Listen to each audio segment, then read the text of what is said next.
오늘부터 에스라 말씀을 함께 말씀을 나누죠. 오늘 2장 말씀 함께 보시겠습니다. 2장 말씀 수백이나 되는 사람들의 이름을 다 읽지는 않고요. 조금씩 나누어서 읽겠습니다. 2장 1절부터 2절 그리고 64절부터 70절. 자, 1절부터 2절 한 목소리로 읽겠습니다. 옛적에 바벨론 왕 느부갓네살에게 사로잡혀 바벨론으로 갔던 자들의 자손들 중에서 노임을 받고 예루살렘과 유다 도로 돌아와 각기 각자의 성읍으로 돌아간 자, 곧 스룹바벨과 예수아와 느헤미야와 스라야와 느엘라야와 모르드게와 빌산과 미스발과 비그레와 르훔과 바하나 등과 함께 나온 이스라엘 백성의 명수가 이러하니. 자, 64절부터도 함께 읽겠습니다. 온 회중의 합계가 42,360명이요 그 외에 남종과 여종이 7,337명이요 노래하는 남녀가 200명이요 말이 736이요 노새가 245요 낙타가 435요 나귀가 6,720이었더라. 어떤 족장들이 예루살렘에 있는 여호와의 성전터에 이르러 하나님의 전을 그곳에 다시 건축하려고 예물을 기쁘게 드리되 힘 자리는 대로 공사하는 금고에 드리니 금이 6만 1,000 다락이요 은이 5천 마네요 제사장의 옷이 100벌이었더라.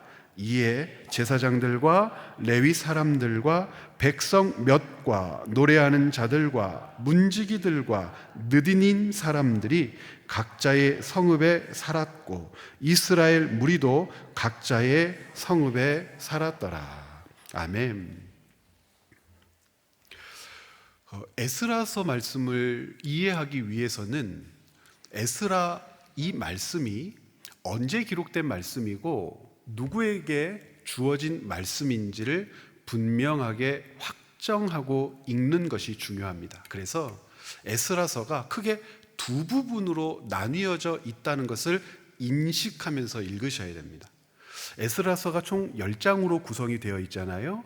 그런데 크게 둘로 나뉘어져 있습니다. 어떻게 나뉘어져 있냐면 1장부터 6장 그리고 7장부터 10장으로 나뉘어져 있습니다. 왜 이렇게 나눈 것 같습니까? 1장부터 6장은 바벨론으로 끌려갔던 이스라엘 백성들이 돌아와서 성전, 예루살렘 성전을 짓는 과정과 완성까지의 이야기를 담고 있고 7장부터는 성전이 지어진 상태에서 이스라엘 백성들이 또 한 번 돌아오는데 이것을 2차 귀환 그럽니다. 두 번째로 돌아온 사람들이 지어진 성전을 바라보며 먼저 돌아온 사람들과 무엇을 하며 살았나를 기록했기 때문에 에스라 말씀이 이렇게 두 부분으로 나눈 겁니다. 그런데 이 두 부분으로 나눌 때에 이 말씀이 언제 누구에게 기록되어졌는가를 생각하면서 두 부분으로 나눠야 됩니다. 어떻게 생각하시는 것이 좋냐면 2차 귀환이라고 그랬잖아요. 그러면 1차 귀환이 있겠죠. 여러분 주보에 표를 보셔도 괜찮고 화면에 표가 띄워져 있는지 모르겠는데 함께 생각을 한번 해보시면 1차 귀환이 538년에 이루어졌습니다. 한번 날짜 한번 해보시겠습니까? 538년. 예, 기억해 놓는 것이 좋습니다. 바벨론이라고 하는 나라가 있었잖아요. 바벨론이라고 하는 나라가 유다를 멸망시키고 유다 백성들을 포로로 끌어갔죠. 그리고 영원할 것 같았던 그 권세를 누리고 있었는데 순식간에 그 나라가 멸망합니다. 유다 나라가 먼저 바벨론에 의해서 멸망했는데 586년에 멸망을 했어요. 그럼 바벨론은 언제 멸망을 했느냐? 유다 나라가 586년에 멸망했는데 몇십 년 지나지 않아서 539년에 멸망을 해요. 이 바벨론을 멸망시킨 나라가 왜 날짜가 거꾸로 가냐? 기원 전이니까 그렇습니다. 539년에 바벨론을 멸망시킨 나라가 어떤 나라냐? 페르시아라고 부르는 바사 메데 연합국이에요. 성경에는 바사 메데라고 불렀지만 세계사 가운데에서는 그 두 나라를 뭐라고 부르냐면 페르시아 제국 이렇게 부릅니다. 지금으로 하면 이란이라고 하는 나라예요. 그 지역을 중심으로 해서 만들어진 나라. 바벨론이라고 하는 나라는 지금으로 말하면 이라크라고 하는 지역에 있었던 종족이 중심이 된 나라예요. 그러니까 이 페르시아 제국에 의해서 바벨론 제국이 539년에 망하고, 그때 바벨론 제국을 멸망시켰던 왕의 이름이 고레스라고 하는 유명한 대왕이었었는데, 이 고레스라고 하는 이 대왕이 바벨론을 멸망시키자마자 1년 만에 명령하고 허락한 거예요. 바벨론에 의해서 포로로 끌려온 이스라엘 백성들은 유다로 예루살렘으로 돌아가도 좋다. 1년 만에, 그래서 바벨론 제국이 멸망한 1년 만에 유다 백성들이 돌아오게 되니까 1차 귀환 시기가 몇 년입니까? 538년이겠죠. 바벨론이 539년에 멸망하니까 1을 빼보세요. 538년이겠죠. 그 538년도에 돌아와서 2년 정도 있다가 536년에 성전 건축을 시작해요. 536년부터 성전 건축을 시작했는데 녹록치가 않았어요. 주변에서 얼마나 많은 세력들이 방해를 하고 성전을 못 짓게 하던지. 어제 성경 산책에 오신 분들은 자세하게 설명 들으셨죠? 굉장히 중요한 부분인데, 그렇게 방해를 받으면서 5년을 비실비실 어떻게 하지도 못하는 세월을 보내다가 성전 건축이 완전히 중단이 됩니다. 자, 536년에 성전 건축이 시작됐는데 5년 동안 제대로 하지도 못하고 5년 만에 중단이 돼요. 그때가 530년이에요. 5년 만이니까. 이렇게 성전 건축이 완전히 중단된 상태에서 10년의 세월이 흐릅니다. 530년부터 10년의 세월이 흐르니까 몇 년 동안 아무것도 못하는 겁니까? 520년까지. 536년에 성전 건축을 시작했는데 520년까지 아무것도 못해요. 만 몇 년 동안이요? 15년 동안. 그러다가 성전 건축이 가까스로 다시 시작됐던 해가 520년 동안. 그렇게 해서 시작된 성전 건축을 몇 년 만에 마치게 되냐면 5년 만에 마치게 돼요. 그래서 바벨론 포로에서 돌아온 이스라엘 백성들에 의해서 성전이 재건되게 되는데 536년에 시작된 성전 재건 작업이 515년에 완성되게 됩니다. 그리고 나서 57년이 지나요. 그리고 나서 57년이 지났을 때 2차 포로들이 예루살렘으로 돌아오게 되는데, 표에서 보시는 것처럼 그것이 458년입니다. 이때 2차 귀환자들을 이끌고 돌아왔던 사람이 누구냐면 우리가 지금 읽고 있는 누구요? 에스라라고 하는 학사. 예수님 당시에는 이 학사의 후예들을 서기관 이렇게 부르는데, 율법을 필사하고 율법을 주예하고 율법을 가르쳤던 사람들, 학사 에스라가 458년에 이 2차 귀환자들을 데리고 예루살렘으로 돌아온 거예요. 그러니까 이 2차 귀환자들을 데리고 예루살렘에 돌아왔을 때 이미 성전은 어떻게 되었습니까? 재건되었습니다. 몇 년이 지났다고요? 57년. 그러면 1차 귀환자들이 언제 돌아왔다고요? 538년. 이렇게 했는데 잊어버릴 수 있습니까? 잊어버릴 수 있죠. 잊어버릴 수 있습니다. 538년도부터 시작해서 에스라가 돌아온 457년까지 하면 몇 년의 세월이 흐른 겁니까? 80년의 세월이 흘렀고, 성전이 재건된 시점으로 해서 에스라가 돌아온 시점을 따로 계산하면 몇 년이 흐른 겁니까? 57년의 세월이 흐른 겁니다. 그리고 나서 에스라가 돌아온 후에 13년이 흐르고 3차 귀환 운동이 일어나게 되는데, 이때 등장한 인물이 누구냐면 그 유명한 느헤미야라고 하는 유대의 총독입니다. 그러니까 이 느헤미야라고 하는 유대 사람을 예루살렘 총독으로 임명하고, 이 느헤미야가 역시 남아있는 이스라엘 백성들을 바벨론 땅에서 데리고 오는데 에스라로부터 13년이 지난 시점입니다.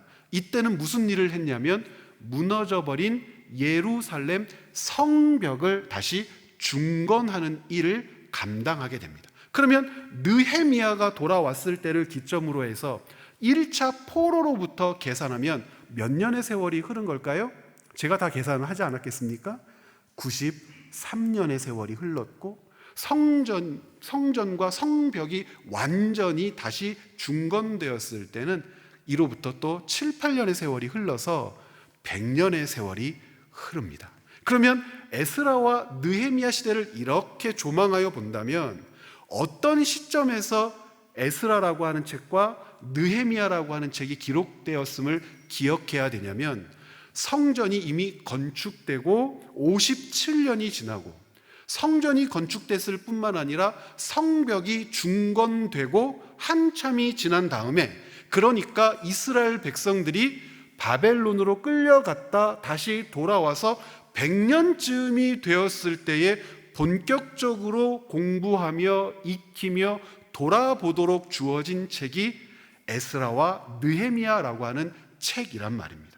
그러면 이 에스라와 느헤미야는 어떤 내용을 담고 있을까? 제가 가끔가다 깜짝깜짝 놀라는 게 뭐냐면, 이 역사적인 맥락을 잘 알지를 못하니까 많은 교인들이 에스라라고 하는 사람이 예루살렘으로 돌아와서 성전을 건축했다고도 생각하고 계세요. 그것이 아니라 회고하는 내용이에요. 몇 년 전에 있었던 일을 회고하는 겁니까? 약 60년 전에 있었던 일, 길게는 80년 전부터 있었던 일들을 회고하면서 80년 전에 우리의 조상들이 예루살렘으로 돌아와서 2년이 지나자마자 성전을 건축하기 시작했고, 우리가 돌아왔을 때는 이미 성전이 완성된 지 60년 가까이 되었고, 우리가 돌아와서 느헤미야를 맞아들여 성벽을 함께 건축했다라고 하는 회고적 기록이 에스라 1장부터 6장까지 기록이 되어 있는 거예요. 그러면 이 에스라 1장부터 6장을 왜 기록했을까? 너무나 분명한 질문을 우리는 발견하게 된 건데, 에스라가 함께 돌아온 2차 귀환자들과 그리고 맞이하게 될 3차 귀환자들과 함께 내놓는 질문, 어떤 질문이겠어요? 우리는 80년 동안 도대체 뭘 한 걸까? 우리는 80년 동안 도대체 뭘 한 걸까?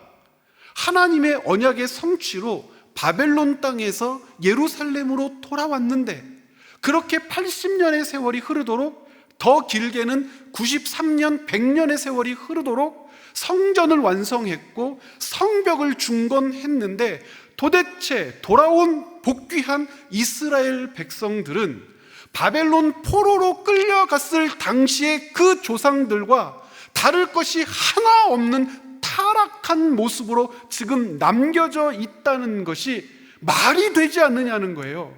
무슨 뜻이냐면, 성전을 재건하느라고 그렇게 수고하고 고생하고 20년의 세월이 지나도록 몸부림치면서 예루살렘 성전을 재건해냈고 예루살렘 성벽을 중건해냈는데, 그것을 감당했던 복귀 공동체, 에스라를 통하여 귀환한 2차 공동체, 스룹바벨이라고 하는 사람을 통하여 귀환한 1차 공동체, 1차건 2차건 느헤미야를 통해서 돌아온 3차건, 이 사람들이 예루살렘에 돌아왔는데 예루살렘 안에서 80년이 넘게 100년 가까이 세 세대가 지나도록 아버지가 아들에게, 아들이 그 아들에게, 할아버지가 손자에게 무엇을 가르쳤냐는 거예요. 성전을 재건했는데 왜 삶이 변하지를 않지? 그 옛날 포로로 끌려갔던 우리 조상들처럼 우상 숭배가 만연하고 윤리적으로 도덕적으로 타락했는데, 에스라의 고백대로 한다면, 조금 있다가 시간이 되면 읽어보겠지만 에스라 9장을 읽어보면 에스라가 뭐라 그러냐면 이스라엘 백성들의 죄가 얼마나 충만한지, 끝까지 차올랐는지, 정수리 끝까지 차올랐다는 거예요. 죄가 차오른다라고 할 때 이 표현이 발바닥부터 죄가 차근차근 차오르는데, 성전을 지었다고 자랑하는 이 세대를 바라보며 예루살렘에 들어왔는데, 예루살렘에 있는 이 사람들의 삶을 살피니까, 그 죄를 살펴보니 이 사람들의 죄가 충만하되 어디까지 차올랐다고요? 정수리 끝까지 차올랐다는 거예요. 그런데 이 사람들이 그걸 깨닫지 못해요. 자부심이 뿜뿜합니다. 왜 자부심이 뿜뿜했겠어요? 성전을 건축해냈다. 성벽을 건축하기 위하여 우리가 모든 것을 다 헌신했다 이거예요. 여러분, 조금 전에 2장 64절부터 말씀 같이 읽었잖아요. 성전을 짓기 위해서 얼마나 많은 금을 들였어요. 얼마나 많은 은을 들였어요. 그리고 레바논으로부터 백향목을 베어서 끌고 오고 많은 물자들을 동원했을 뿐만 아니라 실제로 노동력을 누가 제공했겠어요? 5만 명 복귀한 사람들이 돌아가면서 자기들의 노동력을 헌신하여 성전을 건축해냈으니 얼마나 자부심이 대단했겠냐고요. 그런데 여기에 하나 더 자부심을 더할 것이 있는데, 5만 명쯤 돌아왔다고 그랬잖아요. 바벨론에는 몇 명쯤 남아 있었을까요? 돌아온 공동체보다 몇 배가 더 되는 사람들이 아직 바벨론 제국에 남아 있고요. 이 바벨론 제국에 남아있는 이 사람들이 그곳에서 잘 살았어요. 땅을 차지하고 살고 유대인들이 가지고 있었던 사회적 수준이라고 하는 것이 굉장히 높았는데, 이 사람들, 즉 1차 공동체, 2차 공동체는 어떤 사람들이라는 거예요? 바벨론에서 다져왔던 삶의 모든 기득권들을 버리고 땅도 팔고 집도 팔고, 여러분 생각을 한번 해보십시오. 땅도 팔고 집도 팔고 예루살렘으로 돌아올 때 제가 받았겠습니까? 못 받았겠습니까? 받았을까요? 못 받았을 거예요. 그 땅과 집 누가 샀을 것 같아요? 남아있는 유대인들이 주로 매입했을 거예요. 그 사람들에 비하면 예루살렘으로 돌아온 복귀 공동체는 스스로가 자랑스럽겠어요? 자랑스럽지 않았겠어요? 자기들의 신앙과 하나님을 향한 수준이 바벨론에 남아있는 사람들보다 더 높다고 생각했겠습니까? 생각하지 않았겠습니까? 생각했겠지요. 그러면서 성전을 건축해 놓았어요. 그런데 그 성전이 에스라가 돌아와서 바라보니 어떤 것이 되어버렸냐면, 여러분, 에스라 9장 1절부터 3절 말씀 우리 같이 한번 읽어볼까요? 에스라 9장 1절부터 3절입니다. 함께 읽어요. 이 일 후에 방백들이 내게 나와 이르되, 이스라엘 백성과 제사장들과 레위 사람들이 이 땅 백성들에게서 떠나지 아니하고 가나안 사람들과 헷 사람들과 브리스 사람들과 여부스 사람들과 암몬 사람들과 모압 사람들과 애굽 사람들과 아모리 사람들의 가증한 일을 행하여, 여러분 이해가 되세요? 자, 그렇게 가증한 일을 행하여 2절 그들의 딸을 맞이하여 아내와 며느리로 삼아 거룩한 자손이 그 지방 사람들과 서로 섞이게 하는데, 방백들과 고관들이 이 죄에 더욱 으뜸이 되었다. 방백은 어떻게 번역하자고 그랬습니까? 고위 정치인들, 귀족 그룹들, 고관들, 같은 말이죠.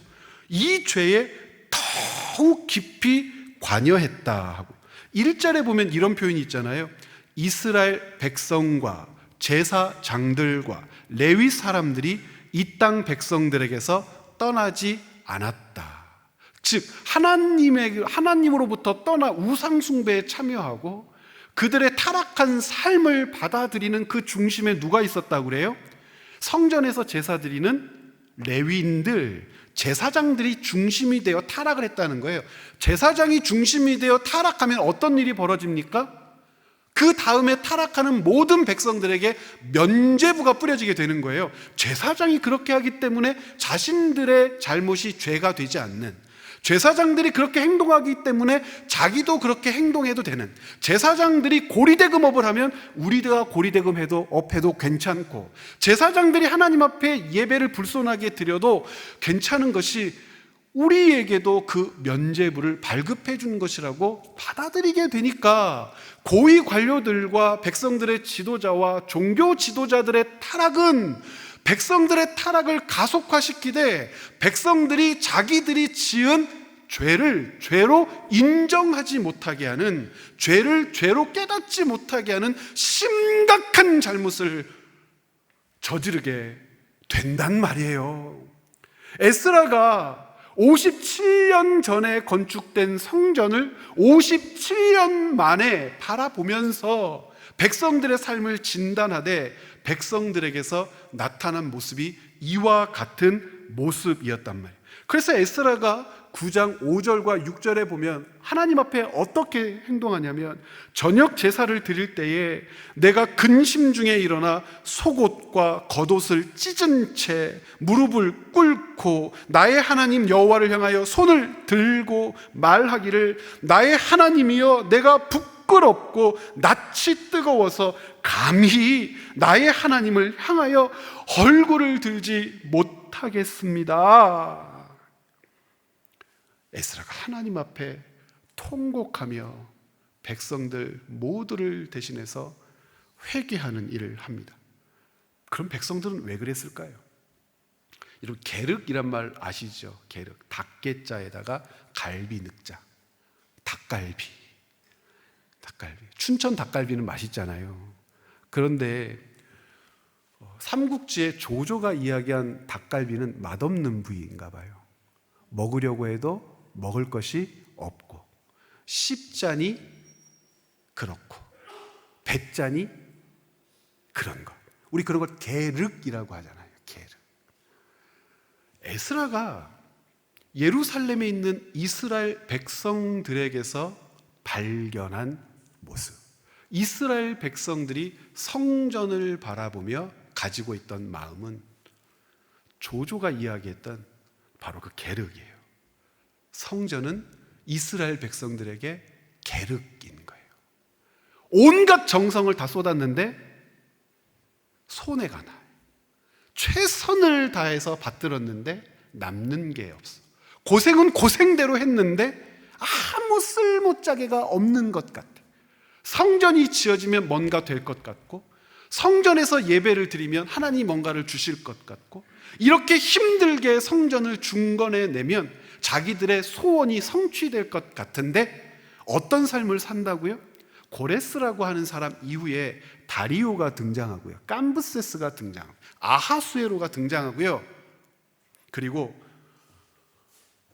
페르시아의 왕들이 등장할 때마다 이 성전을 중심으로 해서 이스라엘 백성들이 그 페르시아에 대하여 가지고 있었던 기대가 뭔 줄 알아요? 뒤집어지는 역사였어요.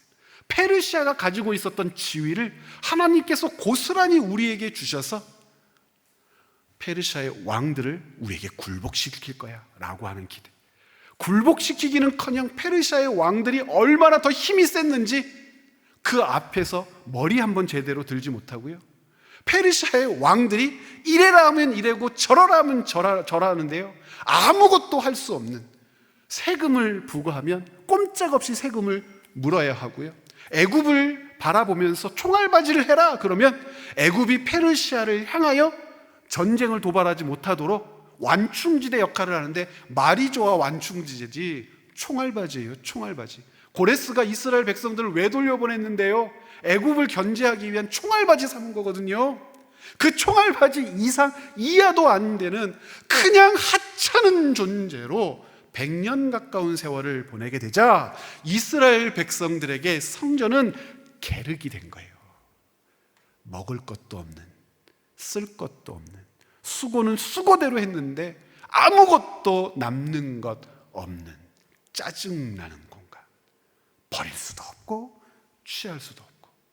그래서 했던 일들이 뭐라고 그랬습니까? 버릴 수 없으니까 쥐고는 있는데 관리는 안 해.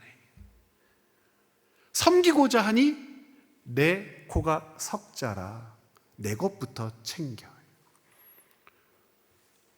성전은 이스라엘 백성들에게 계륵이 되어 버린 거란 말입니다. 그와 같은 이스라엘 백성들을 향해 에스라가 10장에서 이런 말을 해요. 그래도 이 백성에게 소망이 있다. 왜 그럴까요? 10장 2절부터 3절 말씀 우리 같이 한번 읽어보죠. 엘람 자손 중 여히엘의 아들 스가냐가 에스라에게 이르되 우리 하나님께 범죄하여 이 땅 이방 여자를 맞이하여 아내로 삼았으나 이스라엘에게 아직도 소망이 있나니 곧 내 주의 교훈을 따르며 우리 하나님의 명령을 떨며 준행하는 자의 가르침을 따라 이 모든 아내와 그들의 소생을 다 내보내기로 우리 하나님과 언약을 세우고 율법대로 행할 것이라. 에스라가 백성들에게 물어보는 질문에 대한 답변이에요. 이것이 하나님의 율법대로, 하나님의 법대로 우리가 살기를 원합니다. 그 첫 번째 단추를 우상 숭배, 그들과 결탁하여 그들이 가지고 있는 소유를 나도 얻고자 했던 모든 시도를 내려놓겠습니다 라고 답변하는 것으로 에스라의 질문에 대답을 하는데, 에스라가 어떤 질문을 했겠어요? 7장부터 8장, 9장 반복해서 에스라가 이스라엘 백성들에게 물어보는 것은 이거예요. 성전에서 무엇을 해야 하느냐가 아니라 성전이 우리에게 왜 존재해야 하느냐고 물었어요. 이스라엘 백성들은 어떻게 성전을 세울까? 성전 안에서 어떻게 제사를 드릴까에 골몰하고 있었을 때 에스라는 성전이 왜 우리에게 있어야 하는가에 대하여 답변을 듣고 싶었고, 왜 성전이 있어야 하는지에 대하여 가르치려고 몸부림쳤습니다. 자, 그러면 이스라엘 백성들은 성전을 짓는 일에, 성전에서 무엇인가 하는 일에 왜 이렇게 골몰했을까요? 공로가 그들에게 이익이 될 거라고 하는 생각 때문에, 헌신이 그들에게 유익이 될 거라고 하는 생각 때문에, 섬김이 그들에게 가품으로 다가올 거라는 생각 때문에, 즉 성전을 짓는 일, 성전에서의 제의, 성전에서의 모든 예식, 그 모든 수고가 있어야 우리가 하나님 앞에 기대하는 것을 얻을 수 있다고 하는, 치성이면 하늘도 감동할 거라고 하는 세상 종교의 원리, 감천할 거라고 하는 원리의 마음을 빼앗겨 하나님을 섬긴다는 것을 정성을 드리는 거라고 믿었어요. 이렇게 치성을 드리면 하늘이 감동하여 우리에게 베풀어 주실 거라고 하는 그 생각을 가지고 있었단 말이에요. 그런데 하늘이 감동하지 않고 갚아주지 않자 버리지도 못하고 떠나지도 못하는 성전은 계륵같이 되었을 때, 에스라는 그 백성에게 질문해요. 하나님이 이 성전을 왜 우리에게 주셨냐? 성전은 어떻게 지을까? 성전에서 무엇을 할까를 고민하게 하려고 주신 건물이 아니라, 성전이 왜 우리에게 있어야 하는지, 하나님께서 무엇라고 하시는지 너희들은 모른다는 거죠. 사랑하는 여러분, 성전을 하나님이 왜 주셨어요? 오늘 이제 곧 끝내야 하기 때문에 자세하게 설명드릴 수는 없지만, 에스라 오늘 2장 말씀의 내일 편을 읽어보셔요. 3장 말씀을 읽어보세요. 성전이 있기 전에도 이스라엘 백성들은 제사를 드렸어요. 2년 동안 제사를 드렸어요. 무엇도 드렸어요? 절기도 지켰어요. 그 중에서 가장 중요한 절기가 어떤 절기예요? 초막절이라고 하는 절기를 지켰어요. 지금 우리의 추수감사절 같은 경우에요. 성전이 없는데도 추수감사절을 지켰어요. 성전이 없는데도 번제와 소제를 매일 드릴 수 있었어요. 성전이 없는데도 절기를 하나님 앞에 지켰어요. 성전이 없는데도 월삭을 하나님 앞에 드리고 대속죄일을 감당하면서 하나님 앞에 예배를 드렸어요.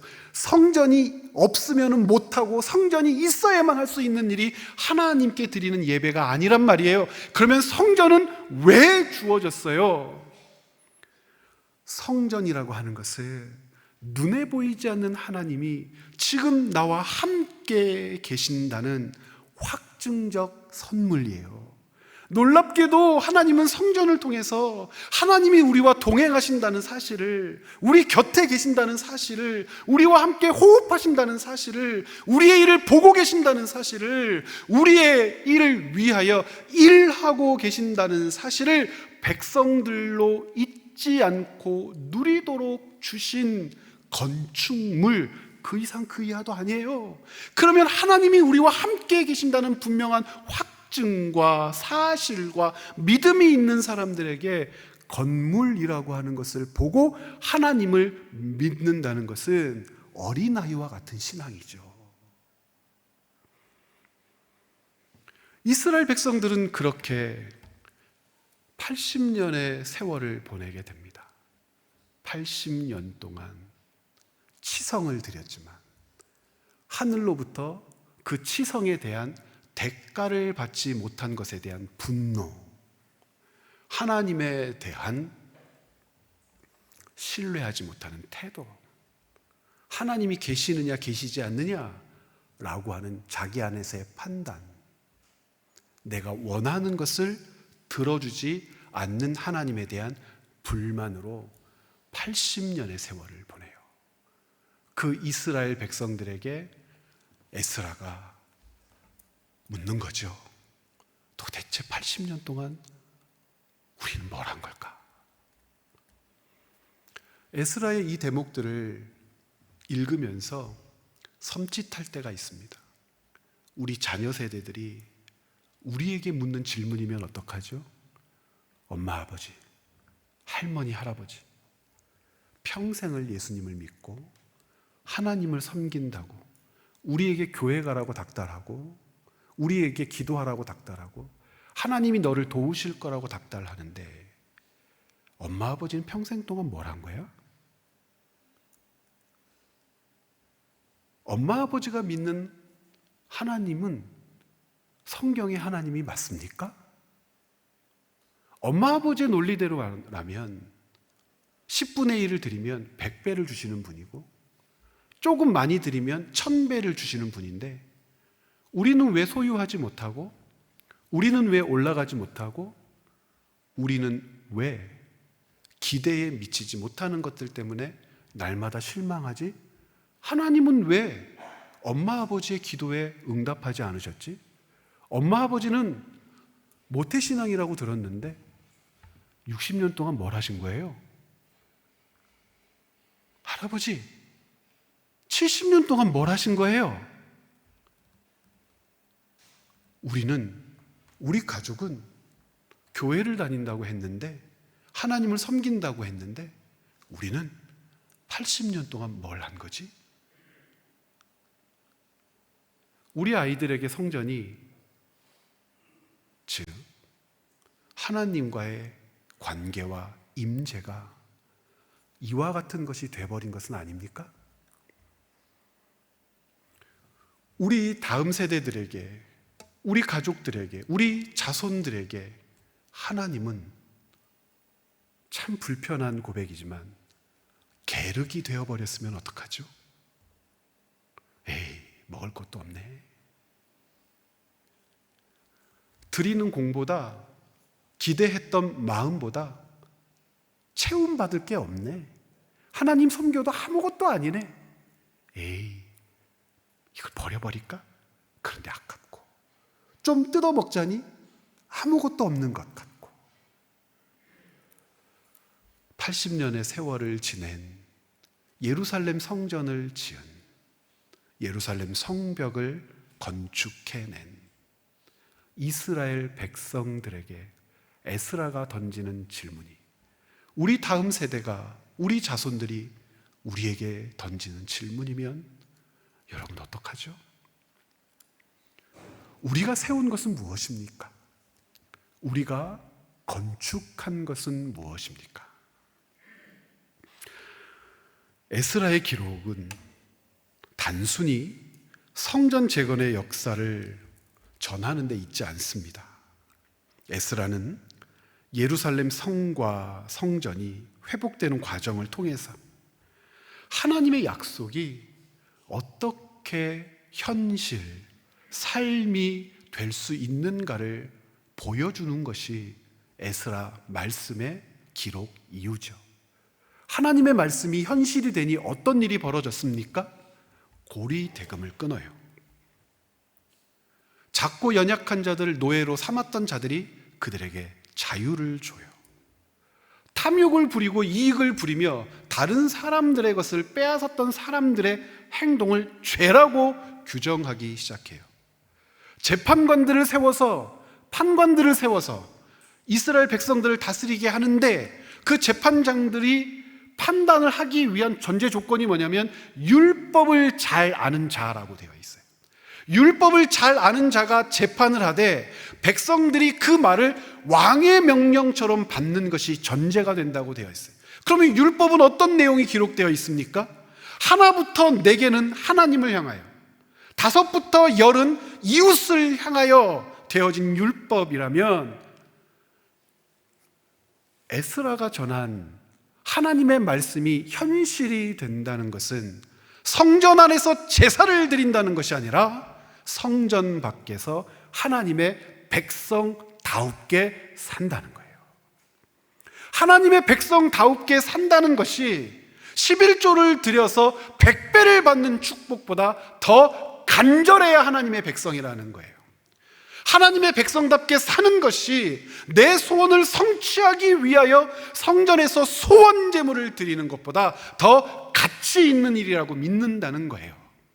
눈으로 볼 때 쌓고 모으고 누리고 행하는 온갖 진미와 아름다운 보물보다 내가 하나님의 아들이고 딸이며 하나님의 백성으로 하나님의 법과 질서를 지키며 사는 것이 비교도 할 수 없는 값진 것이라고 믿는 것이 하나님을 향한 신앙이라는 거예요. 이렇게 살지 못했을 때 벌을 받는 거라고 에스라는 백성들에게 통곡하며 선언한단 말입니다. 이스라엘 백성들의 현실은 어땠습니까? 예언자들이 노래한 그 영광과는 너무나 달랐죠. 성전 안에서 노래하고 성전 안에서 축복을 누리는, 성전이 지어졌는데 노래는 불렀을지 모르지만 그들이 원했던 복은 누리지 못해요. 성전은 세워졌지만 예루살렘은 여전히 상처투성이 도시였고, 백성의 마음은 포로의 그림자를 벗지 못했고, 돌아온 자들의 수는 많지 않았고, 새로 세워진 성전은 솔로몬 성전에 비교하면 초라하기 그지 없죠. 그런데 왜 그래도 괜찮죠? 하나님이 세워지기를 바라고 우리에게 명령한 것은 뭐가 아닙니까? 건물이 아니라 하나님 백성들의 삶이기 때문에, 건물은 상징이기 때문에 그 건물은 우리가 하나님의 백성으로 세워졌다는 증표인 것이지, 우리가 하나님의 백성으로 세워졌다면 그 건물이 초라하던 작던 볼품없던 괜찮다는 거예요. 이스라엘 백성들이 손에 남은 것은 금 아니죠. 영광 아니죠. 무엇 하나 남았습니까? 하나님의 약속 한 줄기 뿐이었습니다. 그러나 하나님은 그 약속 한 줄기를 버리지 않는 분이죠. 기억하시는 분이란 말이에요. 그분은 언제나 완전한 사람이 아니라 회개하는 사람을 통해 새 일을 시작하시죠. 눈에 보이는 성전의 영광이 사라졌을 때 비로소 하나님은 그들의 마음을 다시 세우기 시작하셨고, 그 하나님을 깨달으라고 돌아와서 성전을 재건하게 하셨건만 다시 성전의 마음을 빼앗겨 버렸단 말입니다. 하나님은 여전히 그 성전 안이 아닌 사람의 마음을 기다리고 계십니다. 돌로 쌓은 집보다 말씀 위에 세워진 삶을 기뻐하신단 말입니다. 그래서 에스라의 결말은 완공된 건축물이 아니라 다시 시작되는 신앙의 이야기예요. 성전의 완성은 회복의 끝이 아니에요. 하나님이 다시 백성의 마음에 임하시는 새로운 출발이어야 하고, 그래서 에스라서는 지금 우리에게 묻는 거예요. 채비 공동체 여러분, 여러분이 하나님 앞에 세운 것은 돌로 된 집입니까? 하나님이 거하실 마음의 성전입니까? 하나님이 거하신 마음의 성전을 지었다면 여러분의 언어가 달라져야 합니다. 여러분의 눈빛이 달라져야 합니다. 여러분이 밟고 선 삶의 자리가 달라져야 합니다. 손으로 쥐는 종류의 일들이 달라져야 합니다. 그리고 고집 부리는 일이 달라져야 합니다. 그리고 그 내용들의 중심에는 언제나 나보다 남을 더 낮게 여기는 마음의 행렬이 줄을 지어 나타나야 합니다. 그렇게 해야 우리가 성전을 지어 하나님을 모시고 사는 사람이라 할 수 있단 말입니다. 수십 년, 한 세대, 두 세대, 모태 신앙이라고 이야기하는 우리의 삶을 바라보며 우리 다음 세대들이 80년 동안 도대체 뭘 한 거예요? 라고 물으면 어떡하죠? 사랑하는 여러분, 돌로 된 건물을 짓고 치성을 드리지 마시고 여러분을 하나님 앞에 세워 주님을 모시는 삶을 사시기를 부탁드립니다. 에스라서를 묵상하는 동안 이 귀한 마음이 다시 한번 회복되고 읽어지는 큰 복이 여러분의 것 되기를 부탁드립니다. 함께 기도하시겠습니다.